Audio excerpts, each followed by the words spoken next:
Hello अस्सलाम वालेकुम friends आप सब कैसे हैं। मुझे पूरी उम्मीद है कि आप सब लोग अच्छे होंगे और मेरी दिल से यही दुआ है कि अल्लाह पाक आपको हमेशा अच्छा रखे और आप पे अपनी रहमतें और बरकतें नाज़िल करते रहें, आमीन। फ्रेंड्स, सबसे पहले मैं शुरू करूँगा इस बात से कि मैं रात कितने बजे उठा। फ्रेंड्स, मैं आज 8 बजे सोकर उठा। फ्रेंड्स, वो भी मैं तब उठा जब ना मेरी दवाई का टाइम हुआ। उससे पहले मेरी अम्मी बहुत दफ़ा आई, उन्होंने मुझे उठाया, अरसलान उठ जाओ, तुम्हारे लिए चावल बनाए हैं मैंने मटरों वाले, तुम उठ के खा लो। तुमने सुबह कहा था कि मैंने चावल खाने हैं, बट तुमने चावल ना तो बनाए, पर अब मैंने अगर बना दी हैं तो तुम उठ के खा लो। मैं नहीं उठा। मेरी मोम मगरिब के टाइम आई, मैं तब नहीं उठा। मगरिब से पहले आई, मैं तब भी नहीं उठा। मेरी मोम मुझे कई दफ़ा उठाने आई, पर मैं नहीं उठा और मुझे मेडिसिन के टाइम मजबूरन उठना पड़ा। फ्रेंड्स, हुआ फिर इस तरह कि मैं जो चावल खाने मैं उठा, सबसे पहले मैं उठा और उठ के मैं अपनी अम्मी के पास गया। मैंने कहा, अम्मी जान मैं उठ गया हूँ, तब आप प्लीज़ ऐसा करें कि आप मुझे चाय बना दें, मैंने चाय पीनी है। मेरी मोम कहती हैं मुझे कि अरसलान, मैं गई हूँ थक, मैं पूरा दिन तुम्हें बार बार कहती हूँ उठ जाओ, उठ के खाना खा लो, नाश्ता कर लो, बट तुम नहीं उठते हो, सोए रहते हो। अब तुम खुद चाय बनाओ अपने लिए। फिर मैंने कहा, अच्छा ठीक है अम्मी जान, मैं चाय बना लेता हूँ। फिर हुआ इस तरह कि मैं किचन में गया और किचन में मैंने चाय बनाई। जब मैंने चाय बना ली तो मैं कमरे में आया, और मैं जब कमरे में आया तो मेरी अम्मी मुझे कहती हैं कि अरसलान, तुम चावल खा लो, तुम चाय बाद में पी लेना। मैंने कहा, नहीं मामा, जब मुझे भूख लगेगी ना फिर मैं चावल खा लूँगा, अभी मुझे भूख नहीं है। अगर मैं अभी खाऊँगा तो फिर इस तरह होगा कि मैं फिर चावल छोड़ दूँगा और फिर आप मुझे कहेंगे कि तुम प्लेट में खाना हर दफ़ा छोड़ देती हो। अभी मुझ पे आप गुस्सा होंगी कि मेरी अम्मी को बहुत गुस्सा आता है जब मैं चीज़ें ज़ाया करता हूँ खाने वाली और इस तरह खाना प्लेट में छोड़ देता हूँ। मेरी अम्मी कहती हैं तुम रिज़्क की बात भी करती हो, और मेरी मॉम बिल्कुल सही कहती हैं, इसमें कोई गलत बात नहीं करती। फ्रेंड्स, फिर ऐसे हुआ कि मैंने फिर मॉम को कहा कि मॉम, मैं रात को जब मुझे भूख लगेगी ना मैं तब चावल खा लूँगा। फिर मैं कमरे में आ गया, फिर कमरे में बैठा रहा। फिर रात हो गई। फिर रात को मैंने फ़ोन पे बातें की, बातें करता रहा। फिर मुझे याद आया कि हो हाय, मैंने तो आज वीडियो ही नहीं अपलोड की, और ना ही मैंने कोई ब्लॉग बनाया है, और ना ही मैंने कोई अपनी स्टोरी अपलोड की है। स्टोरीज मीन ये होता है कि मेरे साथ जो जो वाक़यात होते हैं या जो जो मेरे साथ पेश आता है, मैं वो ही अपलोड करता हूँ और मैं वो ही बताता हूँ। और अगर कोई मुझे ऑथेंटिकल और रीज़नेबल कोई बात पता लगती है तो मैं वो भी आप लोगों के साथ शेयर करता हूँ। और फ्रेंड्स, और प्लीज़ मुझे आपकी सपोर्ट की ज़रूरत है। आप मेरे चैनल को सपोर्ट करें, मेरी वीडियोस को लाइक करें, शेयर करें और अच्छे अच्छे कमेंट्स करें। और फ्रेंड्स, आज मुझे सबसे अच्छी बात ये पता लगी है कि एक ना मुल्क है जहाँ पर ना, वैसे वहाँ पे तो पूरा साल इस तरह होता रहता है, पर वहाँ पे रमज़ान के मुबारक महीने में ख़ास तौर पर वहाँ पर लोग हज करने जाते हैं, वहाँ पे लोग तवाफ़ करते हैं, वहाँ पे बहुत बहुत बहुत ज़्यादा रश होता है, और बहुत डिफरेंट कंट्रीज से वहाँ पर लोग जो हैं आते हैं और वो हज करके जाते हैं, और ये सादत बहुत कम लोगों को नसीब होती है। और मेरी अल्लाह पाक से यही दुआ है कि अल्लाह पाक मुझे, मेरी अम्मी को और मेरी सिस्टर को रमज़ान मुबारक में हज की सादत नसीब फरमा दें, आमीन। मुझे भी, और जिस जिसकी ख्वाहिश है अल्लाह पाक उसको भी, आमीन।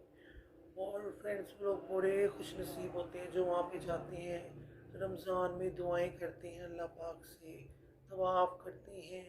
और वहाँ पे जो एक पत्थर है, उसका मुझे नाम नहीं अभी आ रहा, जो जन्नत का पत्थर है, लोग उसका बोसा लेते हैं और वहाँ पे लोग ज़मज़म का पानी पीते हैं।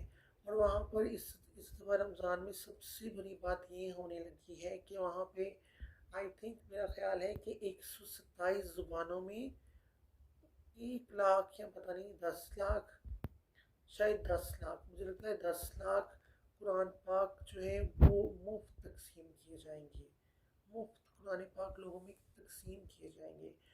और फ्रेंड्स वो इतना प्यारा मंज़र मैंने देखा, मुझे वो देख के इतना अच्छा लगा, इतना अच्छा लगा, इतना अच्छा लगा कि मैं आप लोगों से मुझसे वो एक्सप्लेन नहीं किया जा रहा। वो इतनी इतनी साफ़-सुथरी जगह थी और वहाँ पे जो लोग हैं ना, वहाँ पे लोग वो हर प्रिंटिंग चेक कर रहे थे कुरान पाक के सफ़ों की कि कहीं पे वो गलत लफ्ज़ तो नहीं प्रिंट हो गया, कोई सफ़ा जो है वो आगे पीछे तो नहीं लगा हुआ। और एक नहीं बहुत से लोग वहाँ पे काम कर रहे थे। और ये फ्रेंड्स इतना मुबारक और इतना नेकी का काम है ना कि फ्रेंड्स जितने लोग वहाँ पे आएंगे, और रमज़ान मुबारक में तो बहुत ज़्यादा लोग वहाँ पे आते हैं, वो कुरान पाक जितने लोगों में तकसीम होंगे वो अपने साथ लेके फिर अपनी अपनी कंट्रीज़ में जाएंगे।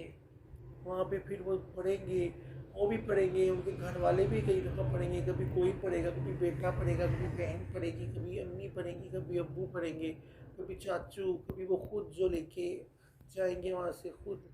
तो फ्रेंड्स जो जो भी इंसान, मुझे उनका नाम नहीं आता, उन्होंने ये जितना भी कैश लगाया होगा इसकी प्रिंटिंग में, इसकी इंक पर, कुरान पाक का गत्ता और जो भी है, जितने भी उसके काम में पैसे लगे होंगे, तो फ्रेंड्स देखें जिन्होंने कराए होंगे अपने पैसों से उन्हें कितना स्वाब मिलेगा।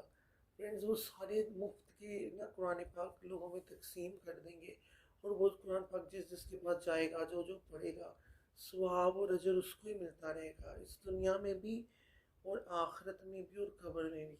लोग पढ़ते रहेंगे और स्वाब उनको पहुंचता रहेगा जिन्होंने इतना पैसा लगाया होगा।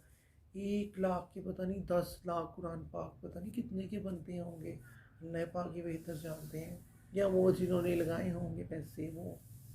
तो फ्रेंड्स ये बहुत नेकी का काम है, ये जिसने भी किया है उन्हें हर तरह से अप्रिशिएट करना चाहिए। और उनकी वजह से हमें लोगों को भी कहना चाहिए कि अगर किसी के पास इस्तात है तो वो इस तरह ही ज़रा सारे कुरान पाक लेके लोगों में तकसीम करें, वहाँ पर तकसीम करें जहाँ पर आपको पता हो कि यहाँ से कुरान पर, अगर यहाँ से अगर हम कुरान पाक लोगों में तकसीम करेंगे तो यहाँ पे लोग पढ़ेंगे भी।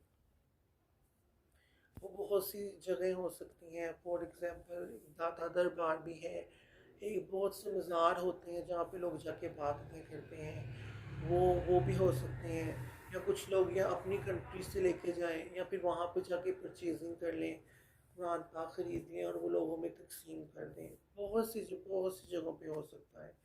तो फ्रेंड्स ये बहुत बहुत बहुत नेकी का काम वो कर रहे हैं। और फ्रेंड्स एक और मुल्क है, मैं उनका भी डिस्कस आप लोगों से करना चाहता हूँ कि ना, एक मलेशिया है, मलेशिया मुल्क है, वहाँ पे भी ना लोग रहते हैं, मुसलमान ही रहते हैं। मुझे तो ये पता लगा कि मलेशिया में जो मुसलमान लोग रहते हैं, और मुझे इतनी इतनी इन्फॉर्मेशन क्यों नहीं, क्योंकि ना मेरे पास इतनी एजुकेशन है और ना ही मैंने कभी इतना स्टडी किया है। मुझे यही पता लगा है कि जो मलेशिया में है ना, मलेशिया में भी मुसलमान लोग रहते हैं। फ्रेंड्स मलेशिया मुल्क में आजकल बहुत ज़्यादा बारिशें हो रही हैं और बहुत ज़्यादा सैलाब आया हुआ है।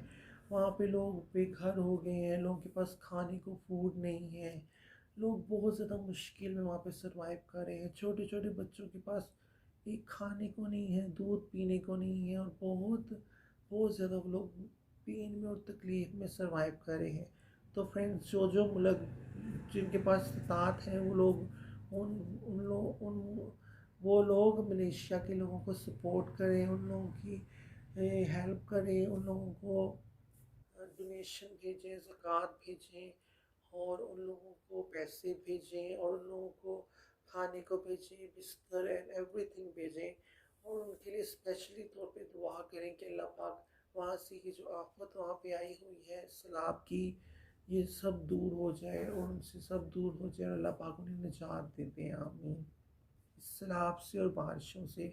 और वो जो लोग जितनी भी प्रॉब्लम्स में इस टाइम मुसलमान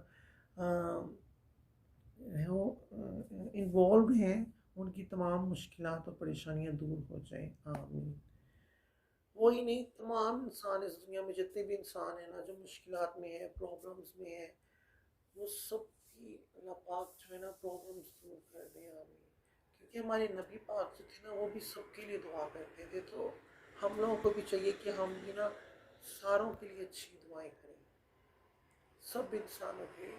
एंड सबसे पहले इंसान, सबसे पहले आप मज़हब ना देखें, आप ना देखें ज़ात क्या है, मज़हब क्या है, ये ना देखें। आप ये देखिए कि बस वो एक इंसान है, जिससे हमारे नबी पाक एक इंसान के लिए, हर एक इंसान के लिए दुआ करते थे। इस तरह हमें भी बस एज अ ह्यूमन सोचते हुए कि वो एक इंसान है, बस इंसान का सोचते हुए दुआ करते हैं। और ये सोचें कि अल्लाह पाक की रज़ा और खुशी हासिल करने के लिए कर दें दुआ, और ये सोचते हुए अल्लाह पाक की रज़ा और खुशी हासिल करने के लिए दुआ कर दें कि अल्लाह पाक का वो बनाया हुआ बंदा है, इंसान है। वो मज़हब क्या है उसका उसका क्या है, वो उसकी हैडिक है, वो अल्लाह और उसका मामला है, वो हमारा मामला नहीं है। ओके फ्रेंड्स, और मेरा मैसेज ये भी है कि फ्रेंड्स, मेरी हुकूमत को बहुत बहुत ज़्यादा दरख्वास्त है कि आगे रमज़ान मुबारक आने वाला है, तो वो जितने भी रेट्स कम कर सकते हैं चीज़ों में, खाने पीने की अशिया में, वो कर दें, क्योंकि रमज़ान आ रहा है, लोगों ने परचेजिंग करनी ही करनी है, लोगों ने बहुत सी चीज़ें परचेज़ करनी होती हैं रमज़ान की रेस में, तो वो जितनी भी अशिया में चीज़ों में रेट कम कर सकते हैं वो कर दें, ताकि गरीब भी अपने घर में रोज़े के टाइम के लिए कुछ खरीद के लेके जा सके। तो प्लीज़ मेरी ये अपील है, रिक्वेस्ट है कि रमज़ान में ज़्यादा से ज़्यादा चीज़ें सस्ती कर दी जाएँ, क्योंकि आजकल बहुत महंगाई है और हर बंदा ही मुश्किल में और परेशानी में मुब्तला है। और फ्रेंड्स, मेरा लास्ट मैसेज ये है कि अगर अल्लाह पाक में जब से दुनिया में आया हूँ तब से लेकर, और मेरी जितनी ज़िंदगी भरी है तब तक, और जितनी मैं अब तक मैंने गुजार दी है, उससे जितनी भी सगीरा कबीरा, चुपके, सरेआम मुनाफिकत मैंने की, झूठ बोला, गीबत की, और जितने भी गुनाह मैंने किए, मेरी आँखों ने किए, मेरे कानों ने किए, मेरे हाथों ने किए, मैंने किए, मैं चल के गया, मुझसे गुनाह हुआ, वो सब अपनी रहमत से, अपने फजल करम से सब गुनाह माफ़ फरमा दीजिए, और हज़रत मोहम्मद सल्लल्लाहु अलैहि वसल्लम के सच्चे दुआएं माफ़ फरमा दीजिए, आमीन। हर तरह से माफ़ फरमा दीजिए, आमीन। मेरे भी और तमाम मुसलमान मोमिन बहन भाइयों के भी, आमीन आमीन आमीन। और फ्रेंड्स, प्लीज़ मेरे चैनल को सब्सक्राइब करें, मेरी वीडियोस को लाइक करें और ज़्यादा से ज़्यादा सपोर्ट करें, क्योंकि आपकी सपोर्ट के बगैर मैं कुछ भी नहीं हूँ। आप मुझे सपोर्ट नहीं करेंगे, मेरी हेल्प नहीं करेंगे फ्रेंड्स, तो मैं ज़ीरो हूँ, ज़ीरो हूँ, ज़ीरो हूँ। आप मुझे सपोर्ट करेंगे तो ही मेरा चैनल भी ग्रो करेगा, और और मेरी कमाई भी हो पाएगी। यहाँ पे बहुत से लोग एज अ अर्निंग के लिए आते हैं, क्योंकि फ्रेंड्स बहुत गुर्बत है, बहुत गुर्बत है, और जो बंदा मेडिसिन जिसने खानी होती है उसने तो मेडिसिन हर हाल में खानी होती है, और मेरी तो ऊपर से है भी मिर्गी की बीमारी। अगर मैं एक दफ़ा मेडिसिन ना खाऊं तो मुझे थोड़ी देर बाद ही दौरा पड़ जाता है। तो फ्रेंड्स, प्लीज़ मेरी आपको से अपील है कि मुझे ज़रूर सपोर्ट करें, ताकि मैं अपनी मेडिसिन ख़रीद सकूं और मेरी अर्निंग लग सके और मेरी हेल्प हो सके। थैंक्स फ्रेंड्स, बहुत बहुत शुक्रिया, आपने मेरी वीडियो देखी।